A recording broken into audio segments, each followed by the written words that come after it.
Okay, hi friends, welcome to our channel.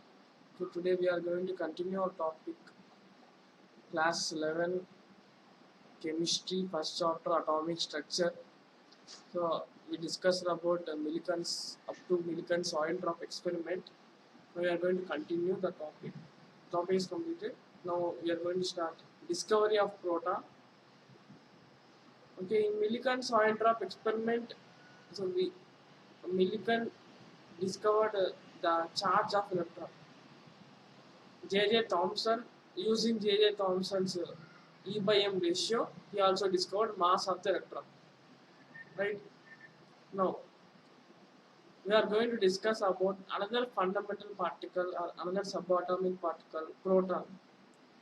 So, discovery of proton. In this discovery of proton, also the same experiment done by J.J. Thomson apparatus is taken, which is discharged to. But here, only some changes are made. Let us see those changes. So here we are going to say we are seeing a discharge tube.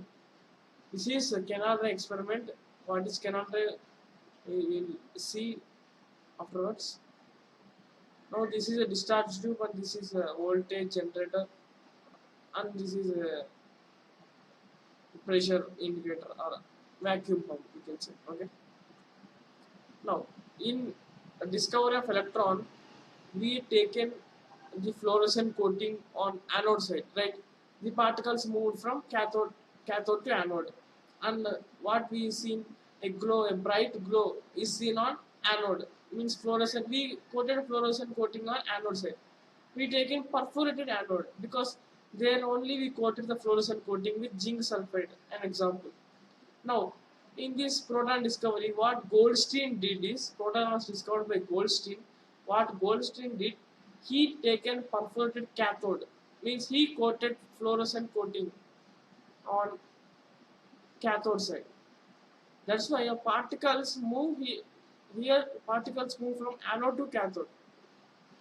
While moving anode to cathode, we see a red glow on the cathode side. Okay, on the cathode side we see a red glow because they are coated fluorescent coating. Okay, in discover of electron that activity we taken low pressure, very low pressure means approximately 0.001 mm of Hg. But here also low pressure only discover of proton in this activity also low pressure. But when compared to discover of electron, the pressure is somewhat increases 0.1 mm of Hg. Okay, that is the two only differences made in this activity. And the protons and the canal rays and the anode rays, okay, sorry, anode rays or canal rays we can say, moves from a positive means anode to cathode. Okay,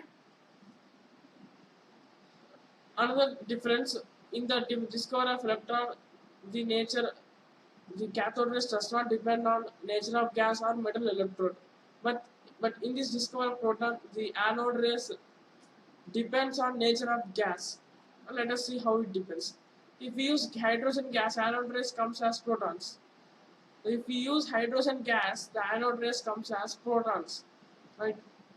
Right. But if we use helium gas, not for all gases, protons will not come. Only if we use a hydrogen gas, protons will come. And if we use helium gas, the anode rays comes as alpha particles, but not as protons. These anode rays also called canard rays, and these possess positive charge. In electrons, we see negative charge, but these possess positive charge.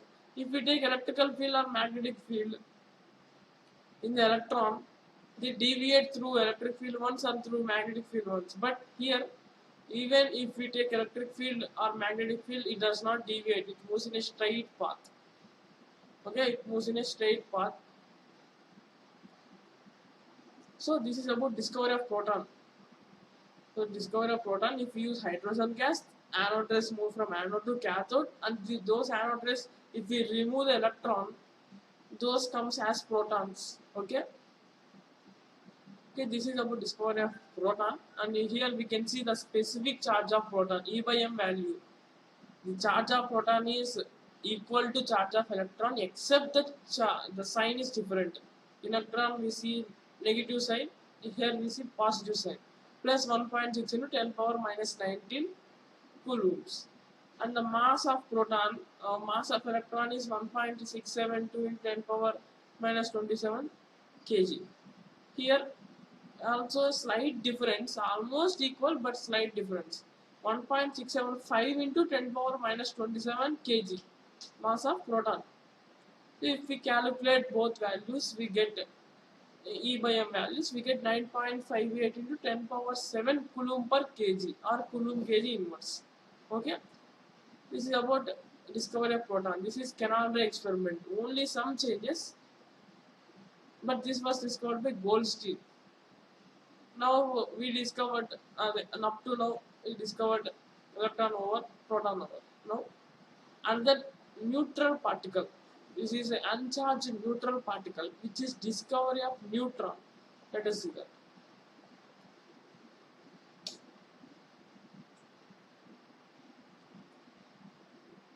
Yeah. So this is an easy topic. Discovery of neutron. This neutron was discovered by James Chadwick. Okay, James Chadwick. Chadwick discovered neutron by the bombardment of thin beryllium sheet with alpha particles. Now let us see bombardment of beryllium sheet with alpha particle. Alpha particle we know helium. Helium is the alpha particle which mass is 4. So bombardment means a reaction in which the two elements comes attracts very fastly, react very fastly. Okay, this is bombardment. Chadwick discovered neutron by the bombardment of thin beryllium sheet with alpha particle. When electrically neutral particles having a mass slightly greater than that of proton were emitted, he named these particles as neutrons. See here, the beryllium atom bombardment with the alpha particle, which is helium, we get neutron here. It is a neutral particle having mass very slighter greater than the proton mass. Okay, even if we take boron atom in place of beryllium, also their neutron will emit. So if we take boron with alpha particle bombardment, means we get neutron here. Okay, this is discovery of proton.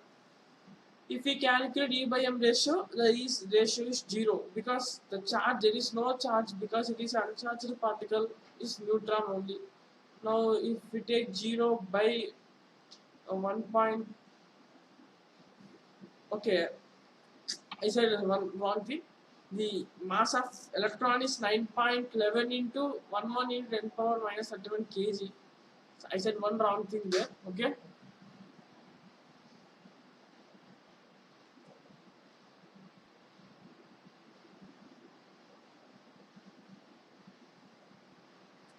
Yes, 9.11 into 10 power minus 31 kg. The mass of neutron is 1.675 10 power 27 kg. By mistake I said. Okay. The charge of neutron is 0. So the E by M ratio also 0. Okay, this is about neutron. Neutron is an uncharged particle discovered by James Chadwick. Okay. So up to now we'll discuss about the fundamental particles and their discoveries. They are over. Now we can see the atomic models. Okay. J.J. Thomson model of atom. So what J.J. Thomson, we are hearing his name many times. He's a great scientist who discovered the electron, and now he also proposed the atomic model. J.J. Thomson theorized that the atoms look like an English desert plum pudding. So J.J. Thomson model of atom is also called as a plum pudding model or watermelon model or raisin pudding model. Okay. See how he said that the atomic model is also called as plum pudding model. The plum pudding is basically an English desert. He theorized that the atoms look like an English desert called plum pudding. J.J. Thomson in 1898 proposed that atoms possess a spherical in shape. So atoms are spherical in shape with radius approximately 10 power minus 10 meters, in which the positive charge is uniformly distributed on mass 2. In an atom, looks like a spherical in shape, and the mass and the proton charge was uniformly distributed throughout the atom. If we see This orange part is totally the mass of the protons. Okay, is uniformly distributed throughout the atom. An atom is spherical in shape. The electrons are embedded into such a manner as to give the most stable electronic arrangement. The electrons are randomly distributed throughout the atom. Okay, in this orange mass, these green molecules are electrons. They are randomly distributed in such a manner to give most stable electronic arrangement. To give stable electronic arrangement, those are distributed randomly throughout the atom. He could not explain the electrical neutrality. The main drawback of J.J. Thomson, he could not explain about the electrical neutrality. And there are so many drawbacks in J.J. Thomson atomic model. If we see another atomic models, those cannot be said by J.J. Thomson. Those are not said by J.J. Thomson. So those which is said by another atomic models are also drawbacks of this J.J. Thomson model of atom. So it is not approved. When later experiments are made, this model of atom cannot be approved. Now, if we see watermelon instead of taking a plum pudding, which is more complex, if you take a watermelon, the red sphere mass is totally positive charge, and the seeds present in the red mass is electrons.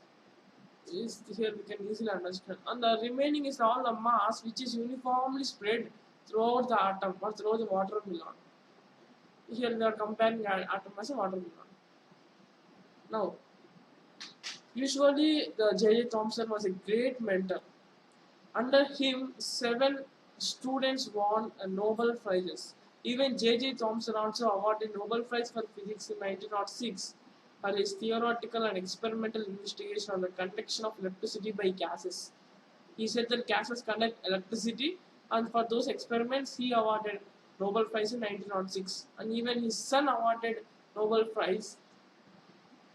Here, a funny incident: his son also awarded Nobel Prize, but he said that electron is not a particle, disapproving his father.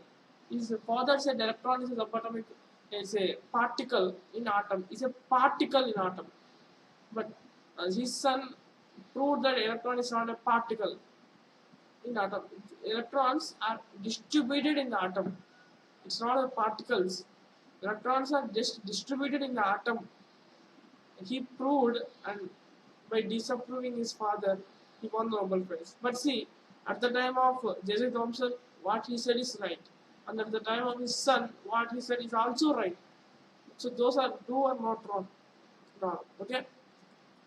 And he was a great mentor, and under him, 7 students won the Nobel Prize. Okay. We should definitely appreciate J.J. Thomson model of atom, which made a way to other scientists to discover further improvisations in experiments.